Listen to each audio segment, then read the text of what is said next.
Bom dia a todos. Hoje eu vou fazer mais um react em relação ao vídeo do Ian Neves, Moradia para Todos no Comunismo, alguma coisa assim.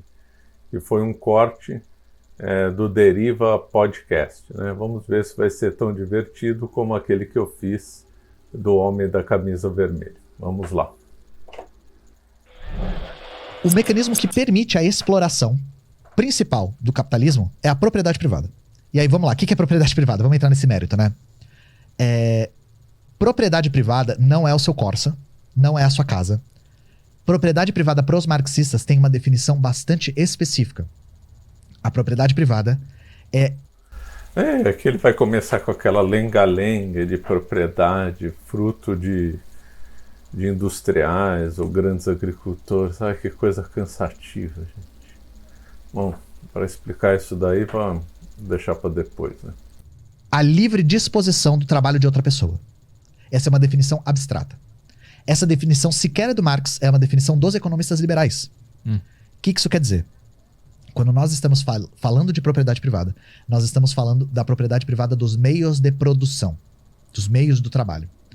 O que significa a livre disposição do trabalho de outra pessoa? Os burgueses detêm os meios de produção, ou seja, fábrica, energia, mesmo a mão de obra, matéria-prima.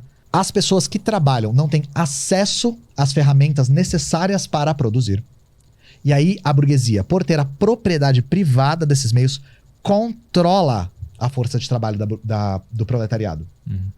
Então, essa definição é importante porque quando nós falamos em propriedade privada, nós estamos falando na propriedade privada aplicada à exploração do trabalho.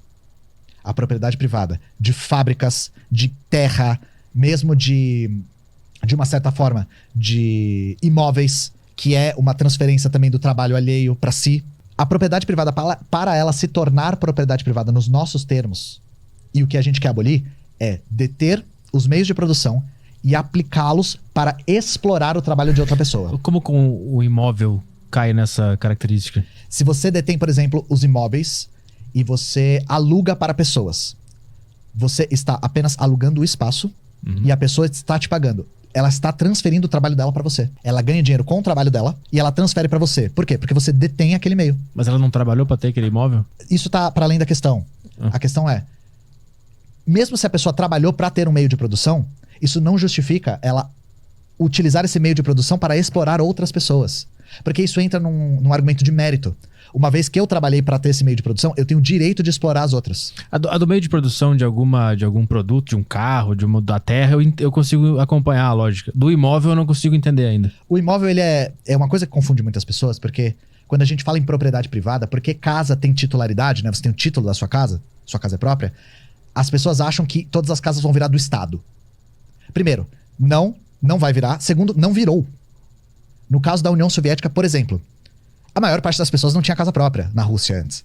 Só que se você tinha, depois da Revolução, a casa continuou sendo sua. O que você não podia fazer? Você não podia alugar sua casa para outra pessoa. Sua casa é sua e você que tem que usar. Ela é sua. Isso é estranho. Você não...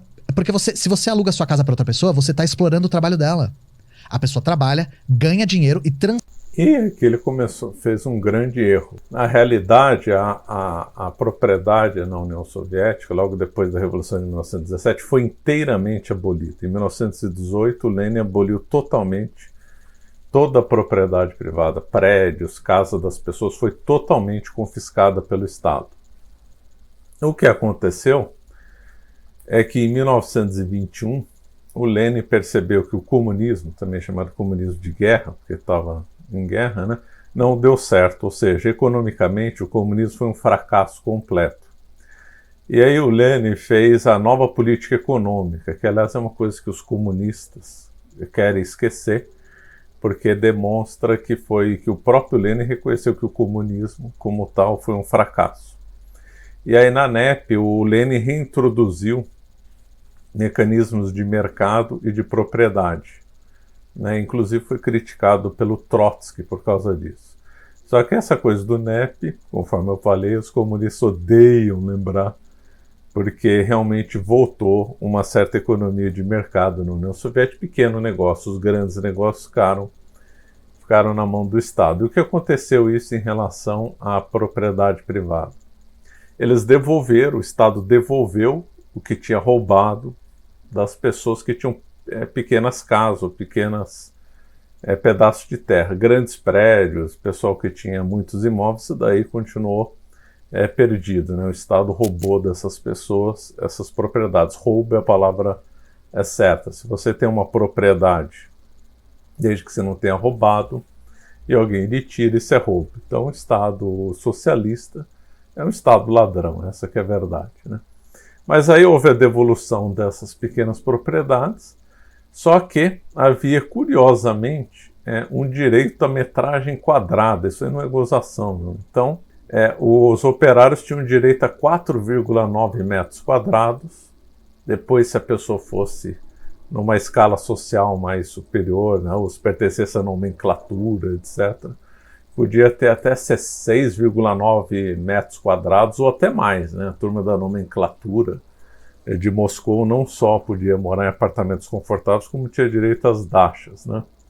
Quer dizer, a revolução, supostamente igualitária, não era tão bem igualitária. Assim, sempre tem os mais iguais que os outros, né? E o que aconteceu? Nesses prédios que foram confiscados, se formaram determinados comitês, uma espécie de sovietes, comitês de moradia que administravam quem podia morar nesses apartamentos, conforme essa metragem quadrada aí que eu falei, né?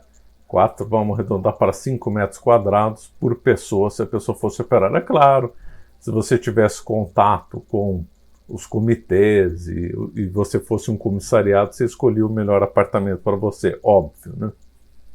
Então, se desenvolveu ao longo de toda a União Soviética, até a dissolução em 1990, 91, que se formaram os chamados apartamentos comunais, chamado Kommunalks. Inclusive o Putin morou no Kommunalks. De forma que, então, se comprimiu as pessoas dentro dos apartamentos. Então, tinha gente que morava na sala, uma família morava na sala, outra família ocupava os quartos, teve família que morava em corredor.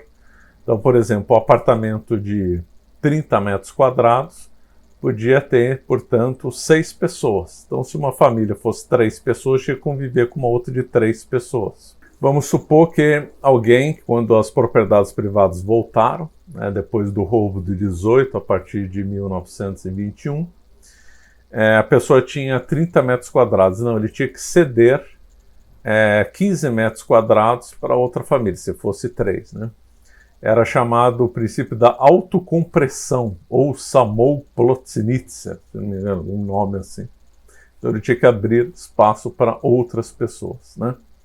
Agora, se você não fosse proprietário, você tinha direito, dado pelo Estado, a uma metragem de 5 metros quadrados por pessoa. Só que você não se tornava proprietário, você se tornava um propkista, ou seja, você tinha permissão de ocupar o apartamento. E olha que curioso, né? O Estado cobrava aluguel dessas pessoas. Então o Ian Neves diz que todo aluguel é injusto, então logo o Estado soviético era injusto, porque também cobrava aluguel dos propkas. Esse nome russo é difícil de gravar.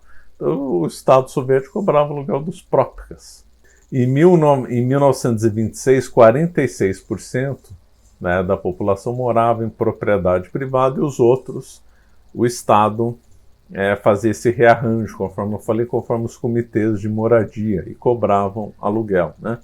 Lembrando que a pessoa só podia ter esse limite. Se ela construísse uma casa maior, ela era obrigada a fazer autocompressão e outra família ia morar com ela, né? Então, normalmente quem tinha propriedade na União Soviética construía ou tinha uma pequena para não ter constrangimento de compartilhar a propriedade com um desconhecido. Em 1936, apenas 6% dos habitantes das cidades dispunham de mais de um cômodo para viver. Outros 40% dispunham de apenas um cômodo, 24% parte de um cômodo, 5% viviam em cozinhas e corredores e 25% moravam em barracas, tendas, dormitórios. Uma coisa que os comunistas esquecem é que tinha uma espécie de favelas vários lugares da União Soviética, que eram essas barracas e tendas de gente que não conseguia ter um apartamento melhor.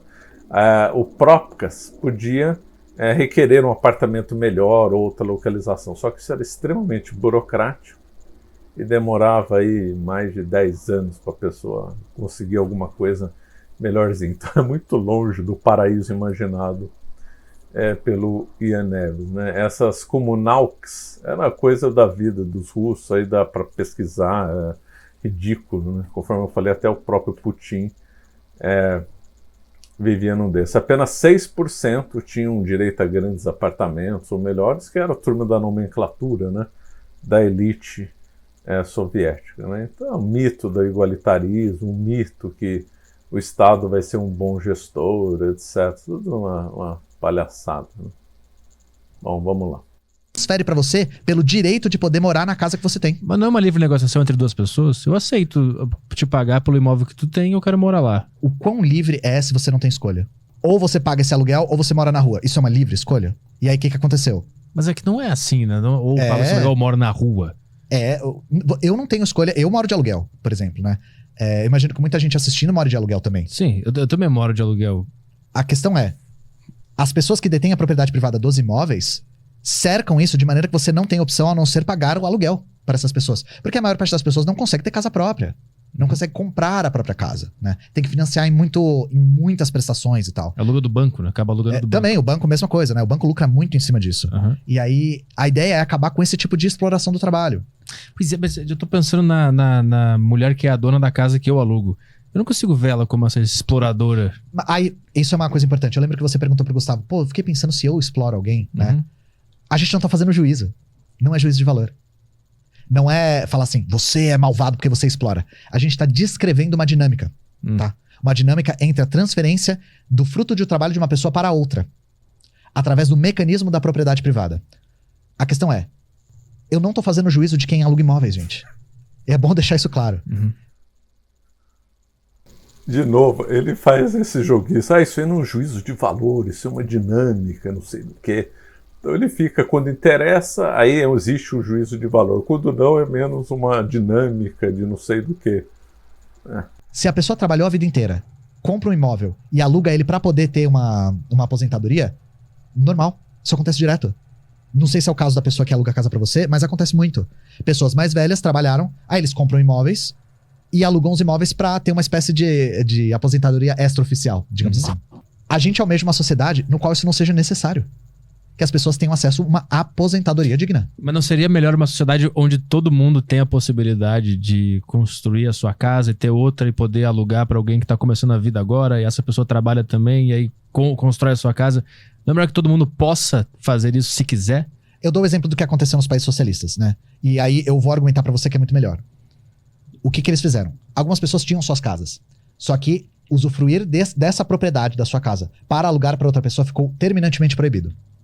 Isso não podia. O que eles fizeram para sanar o déficit habitacional?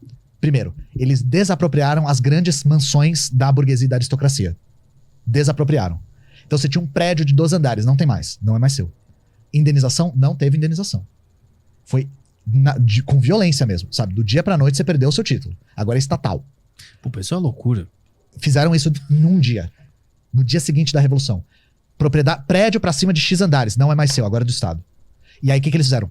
Lotaram de trabalhador. Encheram de trabalhador. Que trabalhava em fábrica, trabalhava no campo, trabalhava em todos os lugares, assim. E aí, eles começaram a construir casas que eram propriedade do Estado. Qual era... De novo, ele esqueceu que não foram só os grandes centros, foi toda a propriedade em 1918. Depois voltou com a NEP, permitida alguma propriedade privada. Então, ele esqueceu esse pequeno detalhe, né? Grande vantagem de ter as casas construídas pelo Estado... na mão de um Estado proletário, né? De um Estado que não é... Porque o Estado tem caráter, tá, gente? Não basta ser do Estado, tem que ser um Estado com o caráter proletário. Os aluguéis não passavam de 5%. Então, imagina, e não é nem só o aluguel. Então tinha aluguel. Ele próprio confessa que tinha 5%, então tinha aluguel. Se ele fala que o aluguel era injusto, agora o Estado pode cobrar aluguel? Muito estranho, né? Somado, aluguel, água, luz, aquecimento, que a Rússia é muito fria, não passava de 5%. Os aluguéis mais baratos, que eram onde as pessoas mais pobres viviam, não passava de 2%. Então o Estado cobrava um aluguel. Cobrava aluguel. Realmente, 5% para morar em cubículos, corredores e cozinha até parece ser até caro, né? Não parece isso aí uma exploração, não? Hoje, se você alugasse assim num valor assim, no que você teria tido como, nossa, tá cobrando um aluguel caro por aquele lugar, né? Não é uma contradição? Não, porque isso tem a ver com enxugar a liquidez da economia, né? Tem a ver com diminuir a circulação da moeda para isso. Quer dizer, quando o Estado cobra aluguel, aí pode. Quando um particular cobra, aí não pode. Aí muda a lógica. Aí fica inventando desculpa de enxugar a liquidez e tal. Não gerar inflação, não gerar choque de demanda e tal. Tinha a ver com essa dinâmica. Na evolução do socialismo, a ideia era não cobrar mais. Um exemplo, a Coreia não cobra. Não existe aluguel na Coreia. Sabe o que também não existe na Coreia? Imposto. Não existe impostos na Coreia. Porque a Coreia conseguiu chegar num estágio de desenvolvimento da sua economia que não é mais necessário enxugar a liquidez da economia com impostos. Então, a ideia é caminhar em direção a isso, né? Mas como você sustenta esse país que não tem... Ninguém tá pagando aluguel e não tem imposto? Como é que isso fica em pé? A questão é a seguinte. O Estado não é financiado por impostos. E isso é uma das grandes falácias que a economia liberal prega, de que nossos impostos financiam o Estado. Elogiar a Coreia do Norte, essa foi demais. Nossa, é inacreditável. Inacreditável elogiar um dos regimes mais criminosos da história, que é a Coreia do Norte. Se lá é tão bom, se lá não se cobra imposto, tudo é lindo, maravilhoso, por que não tem sul-coreano querendo imigrar para a Coreia do Norte e só tem norte-coreano querendo fugir desse país em direção à Coreia do Sul, arriscando até a própria vida, né? Essa seria uma pergunta interessante. Será que os sul-coreanos são tão burros que não perceberam ainda que a Coreia do Norte é um paraíso? Será que não chegou essa informação para eles que não há impostos na Coreia do Norte? Né? Será que eles não sabem disso e aí quando souberem vão correndo para a Coreia do Norte? Isso não é verdade, tá? Nossos impostos, o Estado não precisa dos nossos impostos. Por quê? Primeiro, quando você paga impostos, você paga em real, né? Você paga os seus impostos em real. Da onde vem esses reais? Do Estado. O Estado emite. E o Estado emite todos os dias, tá? O Estado emite e destrói moeda o tempo todo.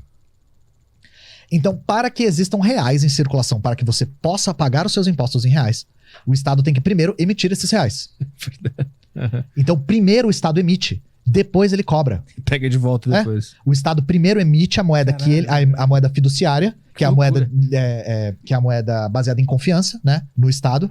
Emite essa moeda e para garantir que essa moeda esteja em circulação e seja aceita, um dos mecanismos é o próprio imposto. Por que você usa o real e não usa, sei lá, kwanzas, sabe? Não usa garrafas de água para pagar? Porque o Estado te cobra impostos em reais. Então ele força essa moeda a estar em circulação. Esse é um mecanismo. Outra coisa, o Estado cobra impostos para enxugar a liquidez da economia, para tirar moeda de circulação. Isso tem a ver com a saúde da própria economia. Para voltar para o cofre público. Não volta, é destruída essa moeda quando ela é recolhida. Ah, ela é destruída? Ela é recolhida, destruída e o Estado emite de novo. Porque dá a ilusão, quando a gente fala cofre, dá a ilusão de que quando a gente paga o imposto, o Estado pega o dinheiro e guarda num baú. E quando ele precisa para financiar alguma coisa, ele abre o baú e tira o dinheiro. Não é assim que funciona. O Estado tira moeda de circulação e depois emite mais moeda. O Estado está emitindo e destruindo moeda o tempo todo. Porque, novamente... Moeda destruída, isso você pagar em dinheiro, em espécie, né? Mas com transição eletrônica não tem como destruir o que é virtual, né? O Estado não é a sua casa. A economia da nossa casa é contabilizada desse jeito. Se a gente não tem a moeda lá, a gente não consegue pagar. A gente não consegue emitir. Mas se eu tivesse uma máquina de dinheiro, o Estado emite. O Estado pode emitir moeda. Entendi. Ele tem a capacidade de emitir. E, inclusive, essa coisa de que a expansão da moeda é algo ruim para a economia é uma coisa que não se verifica, porque a própria dinâmica de expansão do capitalismo demanda uma moeda que consiga se expandir também. Expansão da moeda é imprimir dinheiro. De expandir a base monetária, né? Ampliar a quantidade de moeda em circulação. Tá. A expansão do capital demanda essa expansão da moeda por si só. E nesse momento deve ter um monte de economista liberal tirando a calça. Quer dizer, a expansão monetária não gera inflação. Ridículo, né? Ai, não dá nem para comentar uma coisa dessa. Pela cabeça, né? Porque muita gente ainda defende com unhas e dentes que sim, o Estado é financiado pela moeda, o Estado é financiado pelos impostos. E não é, tá, gente? Isso não se verifica, isso não faz o menor sentido. O Estado emite a própria moeda, ele não precisa dos nossos impostos para se sustentar. A exemplo da Coreia. A Coreia é uma economia que se sustenta sem impostos, porque ela não precisa de impostos para se sustentar. Não é assim que a economia do Estado funciona. Mas aí como é que ela imprime o dinheiro e usa ele, é isso? Sim, e aí como boa parte por exemplo, da circulação de mercadorias passa pelo aparato estatal, quando você compra alguma coisa no mercado, o dinheiro volta para o Estado. Então, isso é um imposto, né? Mas Como aqui... assim? Não, eu tô me confundindo todo agora. Não tô entendendo essa... Aí, de novo, apaixonado pela Coreia. Até parece que, né, que não haveria imposto indireto nos produtos, poucos produtos que os norte-coreanos têm acesso. Até parece que não tem imposto lá embutido, né? Como que a Coreia enxuga... Como que a Coreia enxuga a... Porque se você for jogando moeda, né, e deixar ela em circulação sem recolher, aí isso pode dar um choque de demanda, né? A questão é, quando você vai no mercado da Coreia comprar, essa moeda muitas vezes volta para o Estado, porque o mercado é gerenciado por um aparato estatal. Porque ela mesma produz a parada, então a questão ela é o dono da... Tá, entendi. Boa parte dos mercados são estatais, sabe? E aí quando você vai no mercado comprar, você paga essa moeda esqueci qual que é a moeda da Coreia agora. Você paga essa moeda pro mercado, essa moeda volta pro Estado. Tá. E aí é a mesma dinâmica, sabe? De recolhimento, destruição e emissão de moeda. Mas a ideia é... E aqui ele se embananou feio, né? Então aí uma hora a coisa da moeda não é... A expansão monetária da moeda não gera inflação, o Estado se financia, mas lá na Coreia a expansão monetária gera choque de demanda, e aí também o que se vende também volta para o Estado para enxugar a oferta de capital circulante. Tá confuso isso daí, hein? Tem que, eu acho que assistir esse vídeo aí umas 3, 4 vezes para ver o que ele quis dizer com esse negócio aí. Obviamente eu não vou ter paciência para ver esse vídeo de novo, né? Dá pra gente chegar numa economia que tem uma estrutura que não cobra impostos. No caso da União Soviética, eles não conseguiram chegar nesse estágio de desenvolvimento. Mas aí se tudo for produzido pelo Estado. Não necessariamente se for produzido pelo Estado, né? Mas com uma economia fortemente controlada por um Estado revolucionário, aí é possível. É possível. E não é a primeira vez que isso acontece. Outro país que teve uma experiência que não teve impostos foi a Albânia. A Albânia socialista não tinha impostos também. Foi o primeiro país socialista a abolir os impostos. Isso já na década de 70. Mas aí como é que fica a qualidade do serviço, a qualidade dos produtos, a inovação dos produtos, se é só o Estado que está fazendo tudo? Então, uma das coisas que eu gosto de falar a respeito disso é... Nossa, ele elogiou a Albânia, né? O lugar mais pobre da Europa. Foi o lugar mais pobre da Europa. Que maravilha que era viver num lugar sem imposto, né? O Enver Hoxha. Maravilha viver sobre a época do Enver Hoxha, né?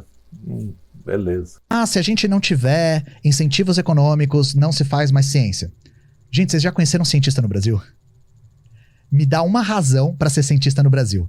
Porque, assim, incentivo econômico é que não é. Não é só o incentivo econômico que impulsiona a demanda das pessoas por serem cientistas, tá? No Brasil, a ciência está sendo destruída, subfinanciada, os cientistas trabalham de maneira extremamente precarizada e eles ainda existem. Sim. Outra coisa, a própria realidade entra em... Então, justamente que no Brasil não tem um capitalismo ligado à pesquisa que é ruim, mano. O lugar que tem a ciência mais desenvolvida é os Estados Unidos, que tem um mercado desenvolvido. Ele, sem querer, não percebeu, deu argumento pró-capitalismo aí na questão. O Brasil desenvolve uma pesquisa, claro, tem lá os nossos grandes pesquisadores, até conheci alguns no passado, mas é muito aquém dos Estados Unidos, que é o país mais capitalista do mundo. Se o capitalismo fosse contra a pesquisa, os Estados Unidos deveria ser ruim, né? Então ele próprio aqui entrou em contradição com isso. Né? Deu argumento a União Soviética era um polo no desenvolvimento científico. Por quê? Pesados investimentos estatais. A mesma maneira que todos os países capitalistas fizeram. Sim, que a ciência é uma área muito específica e muito importante, que eu entendo que tem que ter um financiamento do Estado, mas quando a gente fala de um mercado, por exemplo, que o serviço daquele mercado vai ser prestado pelo Estado, os produtos que estão lá vão ser criados pelo Estado. Aí como é que... Por que esse mercado vai ser melhor que o outro no atendimento, na qualidade do queijo, sei lá? Não é tudo que é feito pelo Estado, né? Não é tudo que é feito, mas boa parte era feita, né? Isso é só uma questão da Coreia, por exemplo. Sim. E não são todos os mercados na Coreia que são estatais, né? Mas alguns são na União Soviética também eram. Dá pra ter um mercado privado? Dá pra ter um mercado cooperativo, né? Dá pra ter... Porque aí o mercado privado é o dono do mercado, explora o trabalho de todo mundo, e novamente, exploração não tô falando fazendo juízo, tô falando de que ele tem o controle do fruto do trabalho dos outros e paga salário pros outros, né? E... Novamente, se tem salário, tem exploração. Não é juízo, é uma dinâmica do trabalho, tá? Se tem salário, existe transferência do trabalho de uma pessoa para outra. Porque o De novo, ele vem com aquela história dinâmico, não é juízo. salário ele não é calculado a partir da quantidade de trabalho. Ele é calculado com preço de mercado. É outra lógica, né? Mas qual que era a pergunta mesmo? Esqueci. Qualidade dos produtos. Então, essa coisa de qualidade dos produtos... Cara, a própria realidade entra em contraste com a ideia de que se nós tivermos um livre mercado, isso por si só fomenta a inovação. De fato, ter um livre mercado estimula a inovação no que diz respeito à acumulação de capital. Se essas coisas andam de mãos dadas, inovação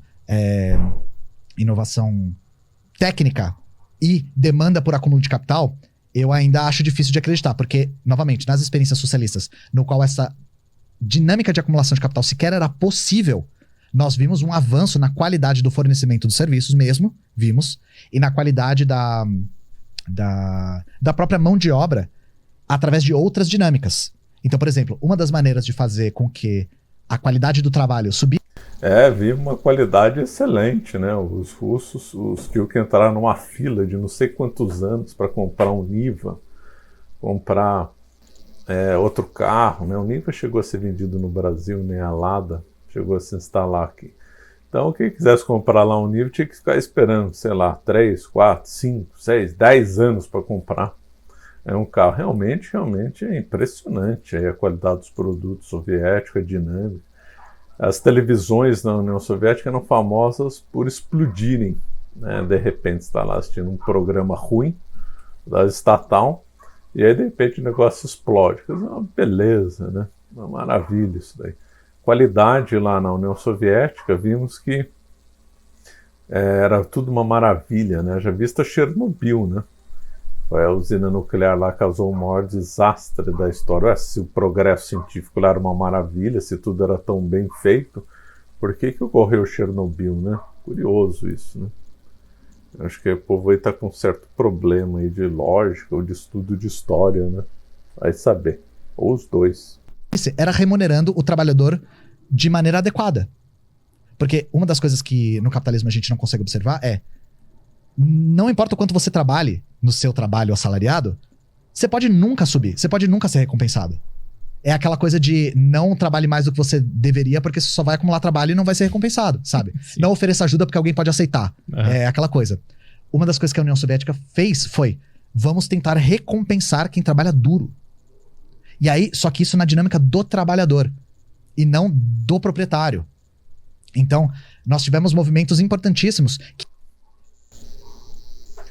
Mas o comunismo prega igualitarismo. Teoricamente, quem trabalha pouco, quem trabalha muito, deveria receber o mesmo valor, né? Então, é uma violação do igualitarismo, né? É curioso, né, que os comunistas, quando interessa, defendem o igualitarismo radical. Quando não interessa, não defendem, né? Muito curioso. E realmente inovaram na técnica porque existia uma política pública de recompensar quem trabalhava muito duro. Então, quem trabalhava duro conseguia casas melhores, por exemplo. Você tinha casas estatais, né, que eram construídas na época. Casas melhores? E aí o igualitarismo, de novo? Por que um tem direito a uma metragem maior e outro menor? E esse negócio de trabalhar duro não era bem assim, né? Era quem tinha contato lá no PC, nos comitês, pertencia aos sovietes, esse é que tinham suas vantagens, né? E não que trabalhava. E tinha algumas casas que eram mais amplas, tinham um teto mais alto, tinham quartos individuais, porque tinha muitas casas que eram coletivas por conta do déficit e tal. E aí tinha essas dinâmicas de, se você trabalhou muito, conseguiu inovar na sua área, trabalhou pelo menos 30 anos, você tem o direito de se aposentar numa puta casa, sabe? Ué, ele confessou aqui que tinha déficit, hein? Ué, o comunismo não é o paraíso? Deveria ter acabado com esse déficit, né? E aí com isso eles conseguiram estimular o trabalho a cada vez ficar melhor. Justamente por quase uma ideia de meritocracia mesmo, sabe? Só que agora centralizada no trabalhador. Mas isso aí não acaba virando a mesma coisa que a gente tem no capitalismo, só que tem um cara decidindo, pô, trabalhou bem, vai morar melhor. Primeiro que não é o cara decide decidindo, isso? né? Pois é, quem é que decide isso? Então, a gente tem a ilusão, e isso é um grande equívoco, tá? Experiências socialistas e estados socialistas não são geridos por uma pessoa só. Não são, de nenhuma forma. Eu dei o exemplo da Coreia. A Coreia tem divisão de poderes, o líder se chama líder supremo porque ele é líder da Assembleia Suprema, da mesma maneira que a gente tem o Supremo Tribunal Federal, que os Estados Unidos têm a Corte Suprema. Supremo significa que é a última instância, só. Não significa que ele é um deus que voa e não sangra. Sabe? Claro, mas ele não vai decidir onde eu vou morar. Não, mas não é nem ele que decide. Nenhuma desses órgãos vão decidir onde eu vou morar. Não, a questão é a seguinte. Primeiro, é uma concepção de sociedade coletiva. Então, sim, geralmente, os órgãos centralizadores da economia decidem onde as pessoas vão trabalhar por conta da demanda da sociedade? Sim. Sim. Só que isso tem a ver com a ideologia da construção do socialismo, que é, nós todos precisamos trabalhar em coletivo para construir uma nova sociedade. Isso quer dizer que as pessoas não tinham direito. Bom, aqui ele confessou que os outros decidem onde eu tenho que morar e trabalhar, né? De escolher onde iam trabalhar? Mentira. Tinham. Só que esse direito não era tão livre. E aí eu argumento, no capitalismo também não é. Porque a gente não tem o direito de escolher onde a gente trabalha. A gente trabalha onde dá. Algumas pessoas têm esse direito e isso cria a ilusão de que esse direito é livre. Mas é melhor ter algumas do que nenhuma? No socialismo também tem algumas. É melhor ter algumas do que nenhuma? Mesma coisa. Lá tinha também. É que ele confunde, né? Uma coisa de princípio e de direito com uma coisa de fato, né? Então, no mundo capitalista, a pessoa tem o direito de trabalhar onde quiser, morar onde quiser, etc. Se isso na prática acontece ou não é outra história, mas existe um direito abstrato a isso. Na União Soviética esse direito abstrato não existia, inclusive a pessoa não tinha direito, viagens eram limitadas, o direito de ir e vir era limitado, o direito de mudar de cidade era limitado, havia várias limitações que na prática a pessoa trabalhava onde o Estado queria, não sei o que você falei, já tivesse seus contatos lá no PC, né? Aí mudava no PC PQS, né? Partido Comunista da União Soviética. Bem, a questão é, a maior parte dos trabalhadores tinha que trabalhar onde tinha trabalho para ser feito. Mesma coisa aqui, só que com outra dinâmica, com outra leitura, né? A questão é, primeiro, se erradicou o desemprego, né? O que é uma coisa que a gente ainda tá para ver nas experiências capitalistas. O desemprego, mesmo quando ele atinge pleno emprego, ele rapidamente retorna, porque isso entra em choque com a acumulação de capital. Acabou com o desemprego, tá bom. O que acontecia lá na União Soviética é que eles mentiam os dados oficiais, né? Como lá era tudo controlado pelo Estado, então você zerava o que você queria. Você queria escrever que a economia cresceu 5%, você punha. Quem quer fiscalizar? Ninguém. Quem dissesse o contrário é para cadeia. Então, era a criminalidade em alguns locais na União Soviética, ficou famoso que eram zeradas estatisticamente. E também o desemprego foi zerado, população de rua foi zerada, tudo zerado na estatística. A estatística é uma maravilha, lá na realidade era outra. Se bem que na época do Estado, o Estado deu ordem para matar mendigos, né? Então de fato foi zerado a mendicância no tempo do Estado, mas né, os fins não justificam os meios. Ou seja, ele construiu um paraíso que não existe. O desemprego é necessário para o capitalismo. Ele faz parte da dinâmica interna do capitalismo, né? Segundo, não é uma pessoa que decide o que você vai fazer. Não é uma pessoa. Esses estados socialistas, essas experiências socialistas, têm uma dinâmica de democracia direta que a gente nem sonha. Inclusive, a gente nem sonha a ponto da gente nem saber que isso existe, nem saber que isso é possível. Por exemplo, de que maneira a gente consegue influenciar as políticas públicas no Brasil? Votando. A gente pode votar, correto? Uhum. O que mais? A gente pode votar, né? Só isso. No máximo, a gente pode fazer um referendo, um plebiscito. Sabe quando foi o último referendo no Brasil? 2005. Foi qual? O desarmamento. Lembra do desarmamento? Que não respeitaram É que o pessoal votou contra, na real, né? Votou contra a política do desarmamento, né? Não, ganhou a favor da arma, eu lembro disso. Ganhou a favor da arma, votaram contra o desarmamento. Isso, e aí não foi respeitado mesmo assim. Então, pra você ver, né? Uhum. Então, a gente tem mecanismos muito pobres de democracia direta. Nas experiências socialistas, para uma experiência ser configurada como socialista, é imprescindível que a classe trabalhadora tenha poder sobre as políticas públicas. E tem. Não é à toa que a União Soviética se chamava União Soviética. Soviete, em russo, significa conselho. O que a Rússia fez? Durante a primeira Revolução Russa, que foi em 1905, não foi em 17, foi em 5 a primeira, foi derrotada. Se formam esses sovietes, que eram conselhos de fábrica para gerir os próprios interesses dos trabalhadores. Isso surge de forma espontânea. Os comunistas veem um exemplo de criatividade trabalhadora imenso nos sovietes e enxergam nos sovietes a pedra angular da democracia socialista. Então a ideia era: nós temos órgãos de representação trabalhadora a nível local que vão subindo até o nível nacional, digamos assim, supranacional, porque tinha várias nações na União Soviética.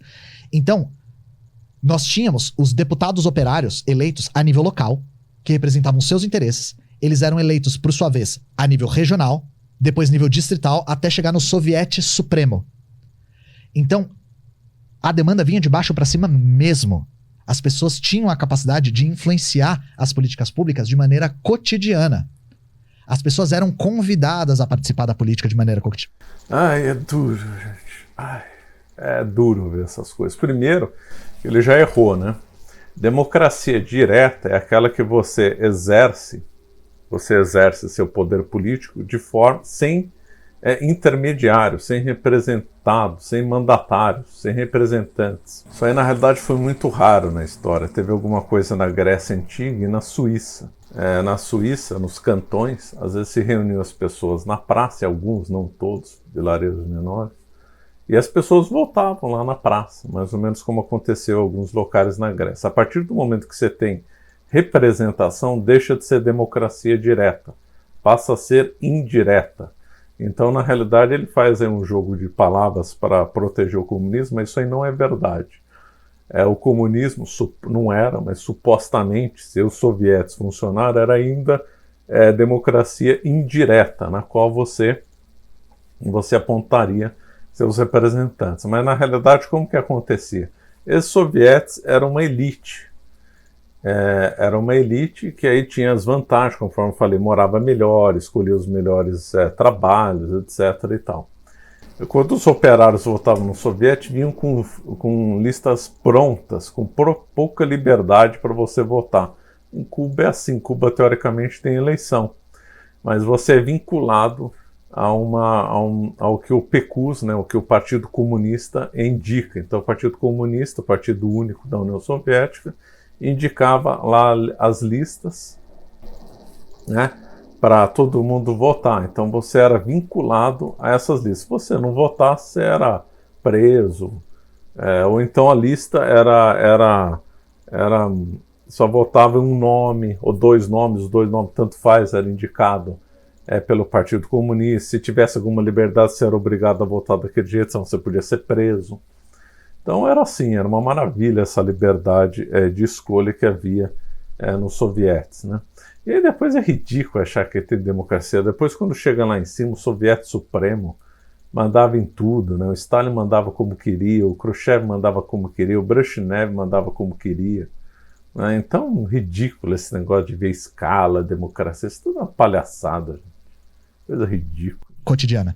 E as experiências socialistas todas reproduziram um modelo semelhante. A Coreia tem isso. A Coreia tem conselhos locais nas fábricas de pessoas, de operários, que gerenciam seus próprios interesses perante o Estado. Porque a ideia é que o Estado se torne um órgão meramente administrativo, que o poder emane dos operários. Só que dos operários e trabalhadores, né? Só que enquanto nós tivermos um cerco imperialista, aí é necessário que exista um Estado que centralize os interesses da nação, por exemplo, priorizando a indústria pesada, a indústria militar, para a proteção da nação. A gente ainda não tem o direito dessa autogestão por conta dos ataques externos.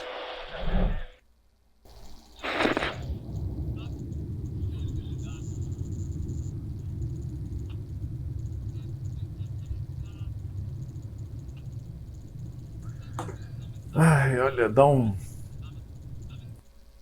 É duro ouvir comunista falando. É duro. É dose.